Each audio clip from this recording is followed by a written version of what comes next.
another season of Detroit Lions football has come and gone. Despite all the successes the Lions have had this year, a great season ends in disappointment.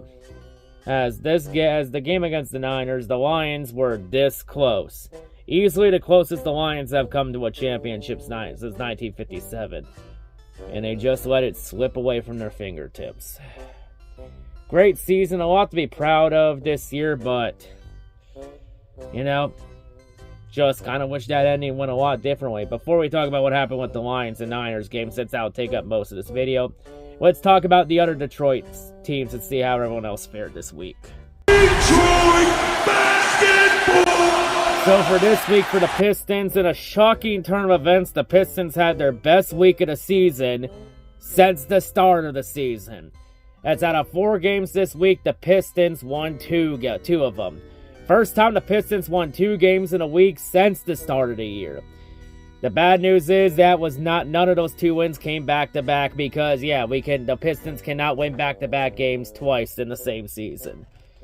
As the week started off rough with a loss to Milwaukee again, that's honestly not really surprising to be perfectly honest. But then they bounced back with a win against Charlotte. Okay, maybe that's not really too impressive. And then followed it up with a loss to the Wizards. And then ended the week with a win Sunday against the OKC Thunder. Okay, the Thunder one was probably their more impressive win since the start of the year, because Pistons dominated that game for a good chunk of it. But yeah, the Pistons had their best week of the season since the start of the year, so now the Pistons are at 6-40, and that means with them winning 6 games, they officially proved that 5-77 projection wrong. The Pistons will do better than 5 games. Yeah, so much for that 5-77 projection everyone had the Pistons going with when they were losing 28 games in a row. So much for that prediction. But yeah, still not a good look still for the Pistons. Still a very bad season. And yeah, then that win against OKC, that was without Cade Cunningham, as Cade was out for load management for a potential knee injury. I mean, the season's already gone down the shitter. It's not like the Pistons season can get any lower than it is right now. And just think of this. The Pistons proved that 5-77 projection wrong and told the media to shove it. All of that just to still end up with the 5th overall pick for the 3rd year in a row. This is going to be one painful-ass rebuild, isn't it?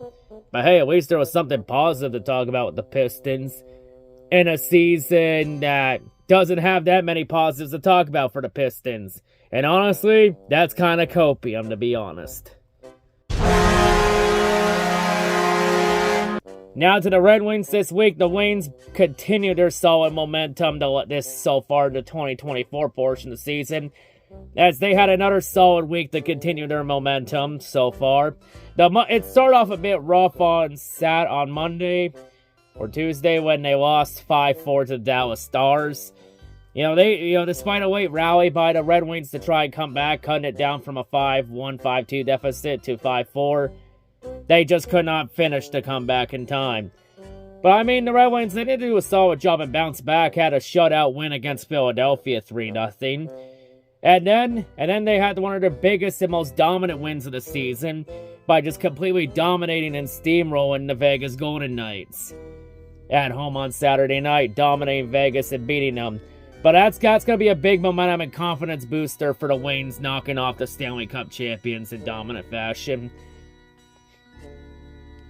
So yeah, now with the Wings winning 2 out of 3 and getting momentum back in, the Wings are now currently 5th in the Atlantic Division, but they're only 2 points out of the top 3 in the Atlantic. As right now, the Wings are in a dogfight for 3rd in the Atlantic with Tampa Bay and Toronto, as Detroit, Tampa, and Toronto are all separated by only 2 points. The good news is, though, Detroit has some breathing room in the playoff standings, as Detroit currently holds the 2nd and final wildcard spot by 5 points, which is the equivalent of 2.5 games. So, the Wings are sitting comfortably in the playoff spot. Like, Derek Long has done a really good job of turning this team around after getting off to a slow start, but they've bounced back pretty well. I don't know. Did the Lions playoff run have something to do with this motivation? Time will tell there. We'll find out for sure come March or April if that had any effect. But yeah, I think the Wings are taking some motivation from the Lions this season, as the Wings saw the Lions' playoff success and they decided, you know what? We need some of that action too here in the springtime. Because the Pistons sure as hell ain't hosting any playoff games anytime soon at Little Caesars Arena. So the Wings got to pick up that slack from the Pistons. But yeah, I'm kind of just so glad that the Lions being good, that we had to trade the Pistons away for the Lions to be good. But yeah. Still a long way to go in the NHL season as we just started the second half of the year. And the season's still a marathon. We're not at the sprint phase yet. The NHL season won't be at the sprint phase yet till after the trade deadline, which isn't for like another month or so. But yeah, could the Wings make it back to the playoffs and take their rightful spot in the playoff race? We'll find out in a couple months. Still a long ways to go. And of course, next week, the Wings only have one game next week before the All-Star break. And it'll be the personal game against Ottawa. And all I say is this Ottawa game, it could be the equivalent of that Red Wings Avalanche game in March 1997. This is gonna be a personal game and it might get heated. I think that game Wednesday against Ottawa, that might be a game you may not want to have the kids watch. It's gonna get ugly. Honestly, I think the refs should just stay out of it and let both teams handle their business. And now to the Lions, this was just a disappointing way to go out after the season the Lions have had. Especially since how the game went. The game started off well. The Lions had easily that first half for the Lions. That was easily one of the best halves I've watched the Lions play in my lifetime. That was a picture-perfect first half. You could not have had a better first half than that. The Lions did everything right in the game, establishing the run because they've seen that San Francisco's had issues stopping the run, and Detroit took full advantage of it in the first half. Just completely running the ball down San Francisco's throat. San Francisco could not stop the run. Especially right off the bat when Jamison Williams had that 42-yard jet sweep run for a touchdown. Detroit had all the momentum in the first half. Up 24-7 at halftime, and then the third quarter happened. Okay, maybe the start of the third quarter, it started off pretty well for Detroit in the third quarter, when the defense was able to hold San Francisco to a field goal to keep it at 14. But then the big controversy came, when Detroit would go down the field, and then at 4th and 2, Detroit was possibly looking at maybe a 48-yard field goal. So what? So Dan Campbell had the choice. Take the points and go up by 17, or just go balls fucking deep and go for it. Well, he chose go for it, and then Josh Reynolds dropped the ball. Reynolds has to make that goddamn catch. Honestly, let me just say this. Anyone that complained about Campbell going for it, the crowd that complained about it would have no fucking problem with it if the Lions converted that. And that was a big killer for the Lions there, was that Reynolds drop on 4th down. And for anyone criticizing it about Campbell being too aggressive in certain situations, aggressiveness is what got the Lions to the NFC Championship game in the first place. They got the Lions where they are now. And plus everyone's saying that Michael Badgley, the Honey Badger, would have made that kick. It's very tough to say. It's a coin toss. I know some people bring up, but he made a 54-yarder against the Rams. Here's the thing. That 54-yarder, that happened inside a dome stadium. Levy's San Francisco Stadium is outdoors. Two totally different environments. Plus, making a 54-yard field goal isn't the same as making a 40-something yard field goal. Two totally different kicks. And Michael Badgley has been pretty hit or miss on it.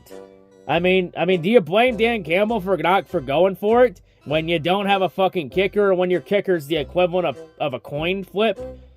You don't know what the fuck Badgley's gonna do. It's a literal coin flip with him. He's literally hit or miss. Honestly, I have no problem with Campbell going for it. But I don't know, it's debatable if the play call was the right call or not. I mean, honestly, if anything, if at 4th and 2, the Lions should have just fucking ran the ball, damn it. Like, the Lions, they 100% abandoned the run way too early. It's like, they should have just kept running the ball. Like, the run was working. San Francisco could not fucking stop it. Like, the Lions were dominating the 49ers in the trenches with the run game. And then they just completely abandoned it for no fucking reason. Like, obviously, I know what the Lions are trying to do on that 4th down. Because on that 4th down with the Reynolds drop, if the Lions made that, I think they would have gone down and scored a touchdown.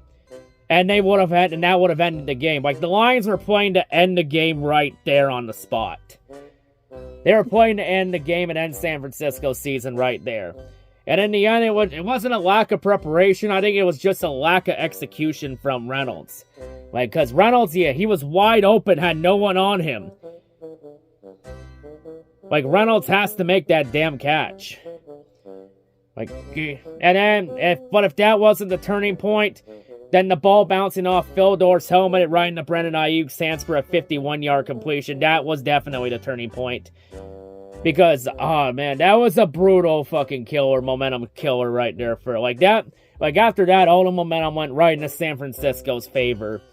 Because right after the 51-yard completion, they would go in and score a touchdown. And then as soon as the Lions got the ball back, Jahmyr Gibbs would then fumble it. Which was, honestly, that fumble wasn't really Goff's fault. It was more Jahmyr lining up on the wrong side of the formation. Which, it was a rookie mistake. I mean, it happens, but fuck, that's brutal. Which that fumble gave, which Goff, it wasn't really a botched handoff. Like, Gibbs had control of it. Just got stripped out of it. Just brutal luck. Which then gave San Francisco prime field position. And then led to San Francisco scoring a touchdown. And then on the following drive, you then had Josh Reynolds drop the ball again on 3rd down. That was going to be a tough catch to make, but, you know, that's an NFL routine style catch. You know, still got to make that catch. I know Goff, maybe you could make the argument Goff could have thrown it better. But, still you got to make that kind of catch. And then you had the botched special teams botch when Chase Lucas just couldn't keep the ball in play and put it at the 1-yard line. And then went for a touchback for San Francisco. You know, just all that alone, it was the reason why San Francisco came back within a short amount of time from 24-7 to tying it up at 24. And then later on in the 4th quarter, when Detroit went for it on 4th and 3, that was the right call to do because you were down 3. I mean, you were down 3. Plus, you saw in the following drive, it would have been tough to stop San Francisco in a tied game. Especially when all San Francisco would need is a field goal to ice it. In that situation. Or at least put it out of reach and put it in pressure on. But yeah, honestly, a 4th and 3. I honestly feel like both 4th down attempts, they honestly should have ran the ball. Considering that San Francisco could not stop the run for most of this game. You know, there was a... And then you had... and then when Goff threw it, Amon-Ra was unable to catch it. Could make the argument that Goff could have thrown that better, but, still, Amon-Ra gotta make that catch. Like, the only real bad throw Goff maybe had was possibly that flea flicker throw to J-Mo in the end zone that he dropped. That was probably the only bad throw I know for sure Goff did have in this game. Like, it was just fucking... Like, this was just a complete meltdown in the second half. Like, literally everything that could have gone wrong for the Lions in the second half went wrong. And the end result was San Francisco ended up scoring 27 unanswered points to take the lead by 10. And Detroit, they did do everything they could to try and come back, cutting it down to 3 with a minute left. But in the end, just the comeback attempt was too little, too late. As they couldn't get the onside kick. And then Detroit just lost. Very heartbreaking. Detroit came 30 minutes from their first Super Bowl appearance in franchise history. Like, it's a hard one to take. I mean, great season, but this kind of feels like a missed opportunity. Like, you had a chance to possibly win. This was like the Lions' best shot at winning a Super Bowl in ever. Maybe since the 80s or maybe 91. I think this was a better appearance. This was easily a better shot for the Lions this year than 1991 was. Because 100%, I think the Lions could 100% beat the Chiefs at Vegas in the Super Bowl. Just, we'll never know for sure. There are a bunch of what-ifs in this game. What if the Lions took the points on 4th down instead of going for it? I mean, in the end, that's Dan Campbell. We should all know that Dan Campbell's going to go for it no matter what. I mean, the aggressiveness was what got the Lions to where they are got the Lions here in the first place. And in the end, you live by that sword, you die by it too. Just some shit happens, what if Reynolds didn't drop it on 4th down? What if Gibbs didn't fumble it? What if Philidor caught that interception instead of having it bounce off his helmet into Ayuk's hands? What if the special teams didn't botch it and give the ball to San Francisco at the 1 yard, on San Francisco's own 1 yard line? Or what if Amon-Ra didn't caught that ball on 4th down? What if J-Mo caught that ball in the end zone? There are so many what-ifs here. What if the Lions didn't abandon the run in the second half? Or abandon it too early, while up by 14 points? There's so many what-ifs to talk about in this game. There isn't really one person that was to blame. Like, Campbell was not solely the reason why the Lions lost this game. It was a multitude of factors. So many things that went wrong.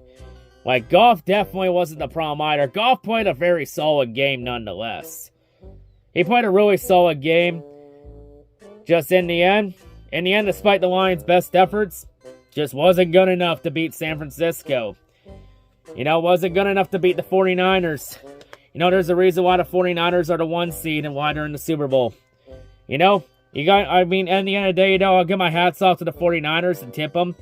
And give a tip to the cap, good game to the 49ers. Congrats to all and everyone in the Bang Bang Niner gang and Niner Empire. Congrats, shout out to 49 Cents, A-Bomb, and Billy Badass. The 49ers, they earned this game one fair and square. Like there was no excuses. The Niners earned this one fair and square, one straight up. The Niners never quit in this game. And yeah, the Niners proved that they deserve to be in the Super Bowl. Just in the end, Detroit just couldn't perform when it mattered the most. And it ends the season. Very disappointed to have the season end like this, especially with how much the Lions accomplished this year.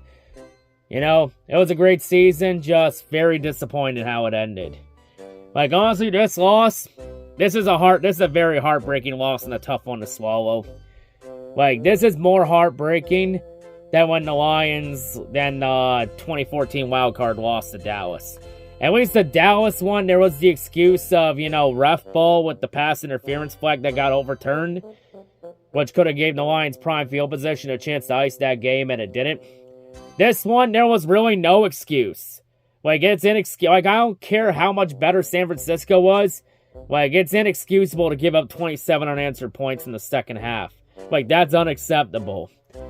But, definitely a lot to be learned about this game, Just, in the end, the San Francisco's experience in this situation prevailed over Detroit's lack of experience. But yeah, just, pretty heartbreaking, because the Lions played their ass off in this game. And, they just fell short. There was really no excuse because there was no ref ball in this game. Because for the most part, the refs actually did something rare this year.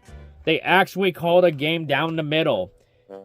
And it was pretty easy for them to do that because the refs literally called nothing this whole game. They barely called any penalties in this game. Simply, they just went out there and they let both Detroit and San Francisco play it out. They let them both play for once. Which, honestly, I'm kind of glad they did let them play. Because we've had so many games this year ruined by ref ball. And it's kind of good for a change to not have a game ruined by that and the refs just stay out of it and let both teams play it out. So yeah, kind of good there, but, just wishing this situation, Detroit would have ended up on the other end of the deal instead of on the losing end. But, just wasn't meant to be this year. Just was not meant to be. It's pretty disappointing because Detroit, they outplayed San Francisco for a majority of this game. But in the end, Detroit just flat out choked. They choked the game. When you have a 17-point lead at halftime and blow it, that's choking. They flat out choked. They choked. They had it. They had this game in the bag. And they blew it. They blew it. They had San Francisco right where they wanted him, and they let the 49ers escape into the damn woods to Vegas. And that's going to be the frustrating part, because Detroit easily could have won the Super Bowl this year. They easily could beat the Chiefs in the Super Bowl, no doubt. Just in the end, Detroit just shot themselves in the foot. And it cost them a shot at the Lombardi this year. You know, definitely a lot to take in for sure. You know, but now with this out of the way, now the offseason begins, you know. And it's going to be hard next year to try and get back here, because it's not as easy to make it back here as some people may think. Because it's one thing to get to the championship game. It's a whole different ballpark to make it back there. A whole totally different story. You know, and the division's going to be a lot tougher next year, because Green Bay more than likely has lucked their way into their third straight franchise QB in a row. I mean, the Bears, they got 2 top 10 picks in the first round this year. So it's really a what if there.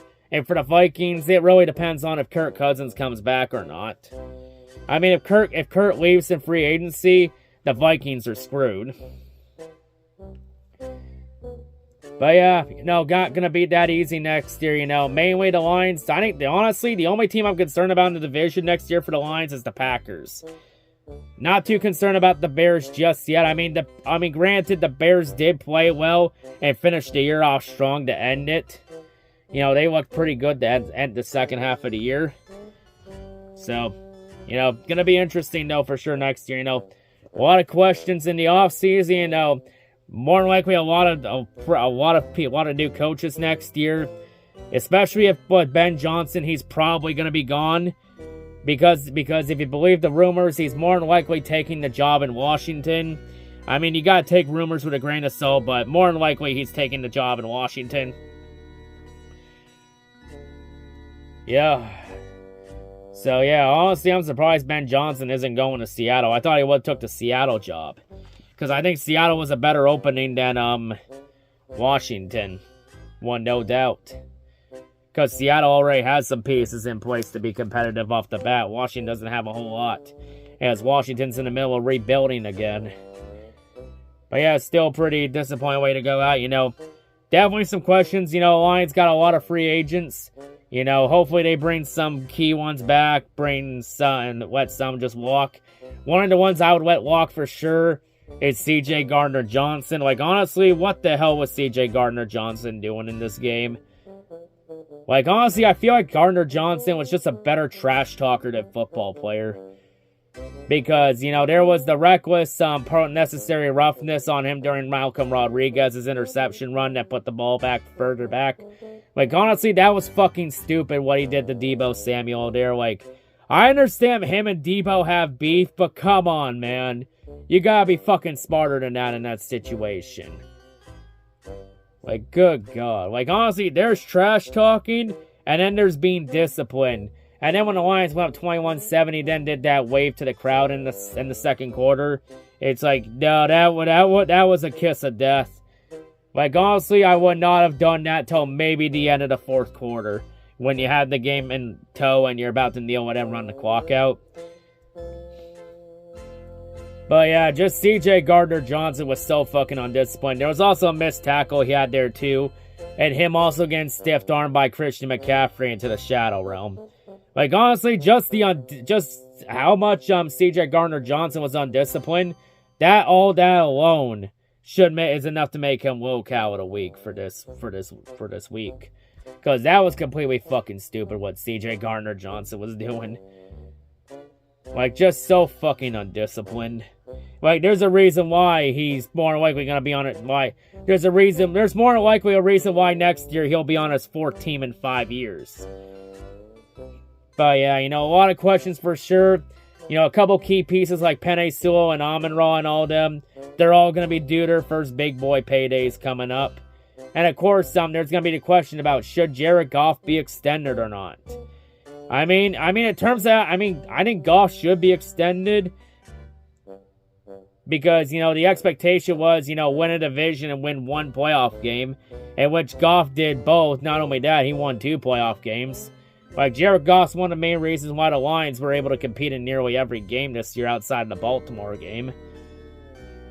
Just pretty disappointing. Just, you know, just a very disappointing end. A lot of questions for sure. You know, not going to be easy to get back there. I mean, I'll be honest, we should be proud of the season because there are a lot of teams in this league that would kill to be in Detroit's shoes right now. But, you know, just a very disappointing way to go, you know. It sucks losing like this. It sucks losing the NFC Championship game. Knowing that it was easily a winnable game and you were this damn close to going to the Super Bowl. It's heartbreaking. But, yeah. You know, this next year or two is going to show what this team truly is made of. You know, how did the Lions handle this loss to the 49ers in the championship game? You know, how did they handle losing to the Niners here? Will this loss make them stronger, or will it make the team crumble? Time will tell there. And whether the Lions get back there or not, time will tell on that front. I'll be honest, it's very hard to get back there. It's going to be very hard to get back there for sure. But I have all the confidence in Dan Campbell, Brad Holmes, and Sheila Ford-Hamp.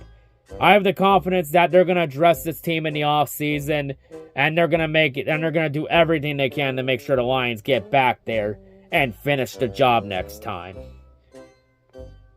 But yeah, it may take a year or two to get back there, but hey, if we learned anything, when a Michigan team tends to lose in the semifinals, they usually have a funny way of bouncing back the following year and getting back and finishing the job.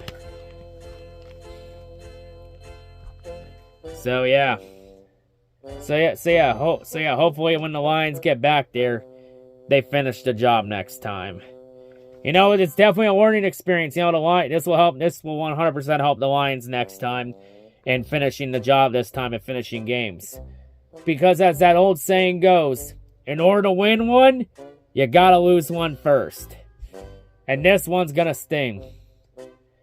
But I have the faith in the front office and everybody. You know, I have all the faith in Dan Campbell with his coaching. Because Campbell has accomplished more in 1 year than coaches like Schwartz, Caldwell, and Patricia all accomplished combined. Like hell, just look at it. 2 years ago, he took the Lions in a couple of years. He took the Lions from an 0-10-1 start to the NFC Championship game in just 2 years. Like, that's really a damn good coaching job there. Like, Campbell is easily the coach for this team. Just in the end, the Lions ran into a brick wall known as the 49ers. Like, there's a reason why the 49ers are in the Super Bowl right now. Just very, disappointing way. Definitely a lot to address in the offseason. The defense 100% needs a massive overhaul. Especially in the secondary. Like, the secondary needs an overhaul. Need to get a number one corner. Like, honestly, I think a corner and edge rusher are the two biggest needs for the Lions this offseason. They need to address those two areas, too. And they're probably going to need to get another guard for the O-line. Because Jonah Jackson, he's more than likely going to be gone in the offseason to get the big bucks elsewhere. Like, honestly, I think the Lions have a better chance of bringing back guys like Dan Skipper and Graham Glasgow over Jonah Jackson. And Jonah Jackson's been a solid O-line, solid guard for the Lions, and yeah, he's going to get paid somewhere. Whether it's Detroit or not, it's yet to be seen. Definitely a lot of questions, and we'll find out in the next month or two when free agency starts. After the season ends in 2 weeks at the Super Bowl, what will happen? But yeah, just for the second year in a row, this is really a Super Bowl I honestly have no interest in really watching, but I'll probably will anyway because we're all addicted to it. I mean, last year Super Bowl, it was a situation where I didn't like either team and I wanted both to lose. This year, it's mainly just because I'm maybe too heartbroken to care. Honestly, I'm hoping the 49ers kick the Chiefs' ass. Because I do not want to see Mahomes get close to fucking Brady in ring count. But knowing my luck, the Chiefs are probably going to get bullshit their way to a third Super Bowl win just because Taylor Swift mania. But yeah, honestly, if just, disappointed. Great season, a lot to accomplish this year, Lions accomplished a lot this year, winning their first division title in 30 years, getting their first home playoff game in 30 years, winning their first playoff game since 1991, getting to host 2 playoff games this year at home, winning multiple playoff games for the first time since 1957, and then playing in their first NFC Championship game since 1991. The Lions accomplished a lot this year, even though winning 14 games total this year, most the Lions have ever won in their entire existence in a season. Just in the end, wasn't good enough. Was not good enough. Just gonna be an off-season where everyone looks in the mirror wondering, where do we go from here? What do we gotta do to get better? I'll say one thing for sure. If the Lions want to win in the future, if they want to make it to a Super Bowl and win a championship, the Lions gotta learn to win on the road. The Lions need to learn how to win a playoff game on the road. And the Lions, if they're gonna make it to a Super Bowl, then they're gonna have to learn how to beat the 49ers. Because the 49ers have had Detroit's number for 25 years. And honestly, with the way the Niners are built, the Niners are going to probably still be good for the next 5 years, even with the all-in pushes they made for guys like McCaffrey and Chase Young, just because of how great the Niners are drafted in the later rounds. But, at the same time, the Lions have also drafted well in the later rounds to where the Lions, they're still set up well for the next 5 years with where they are. In the end, I think Detroit and San Francisco are the top 2 teams in the NFC right now. If the Lions want to make it a Super Bowl in the future, they gotta beat San Francisco. But yeah. Anyway, that'll wrap it up here for Detroit Lions recaps for this season.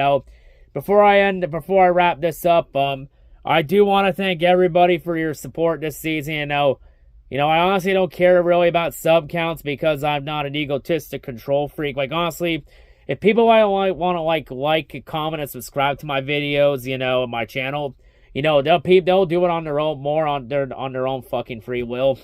But every single one of you that like, comment, subscribe to my videos and supported me since day one, I am grateful for that, and I thank every last one of you for your support this season. I'll be back next season. There's not going to be much Lions content or really any football content for at least the next month until maybe March. Once the draft comes, once free agency starts and we get into draft season. And if anyone's wondering, yes, I am going to be at the draft this year in Detroit, and there will be vlogs. So yeah, y'all got that to look forward to. But yeah, in terms of other Detroit sports content, there will be NASCAR content starting up just after the Super Bowl with the season coming up.